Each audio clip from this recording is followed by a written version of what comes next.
Politics with Pete Seat, former White House spokesperson under President George W. Bush. He's also vice president of Bose Public Affairs Group. And also joining us, Nomiki Konst, Democratic activist and 2016 delegate for Bernie Sanders. Thank you both for being with us. Pete, starting with you, these very different accounts of the call between Claudia Sheinbaum and Donald Trump. Where do you think this discrepancy originates? Well, first off, happy Thanksgiving, Boris, Alex, and everyone watching. I think this is less he said, she said, and more lost in translation. The Mexican government has been patting themselves on the back for months, saying that they are doing enough to stem the flow of migrants, potential illegal immigrants into the United States of America. They have highway checkpoints and they're rounding up folks on buses and trains, but they're not doing enough. Donald Trump knows they're not doing enough, and the voters who voted for Donald Trump know that they are not doing enough. So I think there was some lost in translation there, but give Donald Trump a lot of credit. He is moving fast on this issue, which was a priority for him on the campaign trail and has been consistently among the top two issues that voters care most about because they want to protect their communities and our economy. Nomi, to you, lost in translation, what do you think? What do you make of Trump and some of his allies really claiming victory after this phone call with the Mexican president? I think it's part of the course for Donald Trump to have his own version of events and obviously put that out on Truth Social, his own social media platform that he's making money off of as he goes into the next presidency. But with that being said, yes, the top two issues polled up until the election were, of course, inflation, the economy, and migration. But what's fascinating about this proposal, this tariff proposal to basically dismantle the USMCA if Mexico does not abide by what Donald Trump says, even though migration is down over 40% in the last 5 months, is that the burden is actually going to be put on the United States, the people of the United States. We know that the USMCA is critical for globally. It provides the framework for national and international investment. The costs of goods, of course, are going to go up for the American people. So if you think inflation's bad now, wait until he dismantles the USMCA and puts tariffs on China. We import 40% of our goods from China and Canada. So he's using it's not completely resolved, of course, but an improved migration situation at the border as a tool, as a weapon to actually hurt the American people. And that is the brilliance of Donald Trump. I will give him that. He runs as a populist, but he operates as a capitalist who wants to deregulate, dismantle, and basically destabilize the world by using very popular tactics as weapons.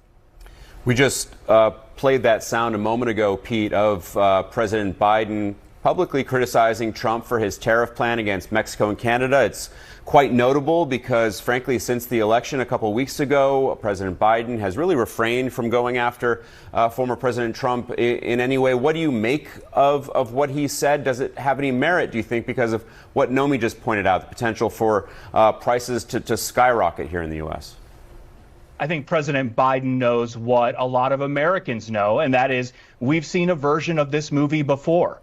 Then President Donald Trump in 2018 used very similar tariff threats against Mexico to get the then president of Mexico to negotiate stronger security measures to stop migrants from going across the border. So we've got 2 months until he's president. There's only one president at a time. We'll see if he actually uses the power of his Sharpie to sign executive orders, or if this is just Donald Trump being Donald Trump and using the power of his speech to get others to bend to his will. Nomi, I want to get your reaction to something I heard from Republican Congressman Derek Van Orden of Wisconsin yesterday. I asked him how he and Republicans' plans to mass deport so many agricultural workers might disrupt the nation's food supply. Something like half of all agricultural workers, according to the FDA in the United States, or rather the USDA in the United States, are undocumented. Here was his response. And if it means that I have to pay more for guacamole, but fentanyl poison does not come across the Canadian and Mexican border, and our mothers and sisters and brothers and daughters aren't poisoned to death by this chemical that's coming across the borders, I'm willing to pay more for guacamole, as is the rest of the United States of America. Isn't the conventional wisdom that voters elected Donald Trump because they were dissatisfied with inflation and high prices for everyday goods? Exactly. I mean, you said it yourself. He's, again, weaponizing a border conflict, which I am not convinced. And I think now that the numbers are much more clear, that the voters that voted for Donald Trump were voting on immigration. It was a great rhetorical weapon, just as trans athletes were and some of the Manosphere blog issues were. But it really came down to the economy. And if he cares about the American people, and if he cares about the people that voted for him, and if he wants to have the House of Representatives in 2 years, Donald Trump cannot do this. This will not only hurt and destabilize, the workforce in this country. It will also disrupt the global economy. It'll disrupt, obviously, how much we pay for our goods and what goods that we are purchasing. It's bad economics, which is why every economist doesn't agree with this. It's bad foreign policy. It's bad for America. It's bad for the stability of the globe.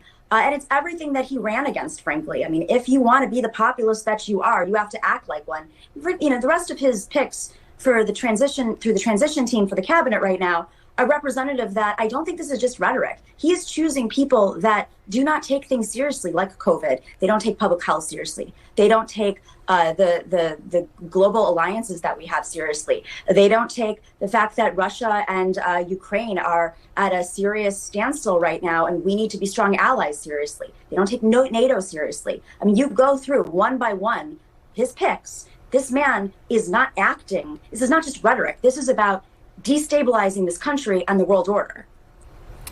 Nomiki Konst, Pete Seat, we have to leave the conversation there. Appreciate you both. Happy Thanksgiving.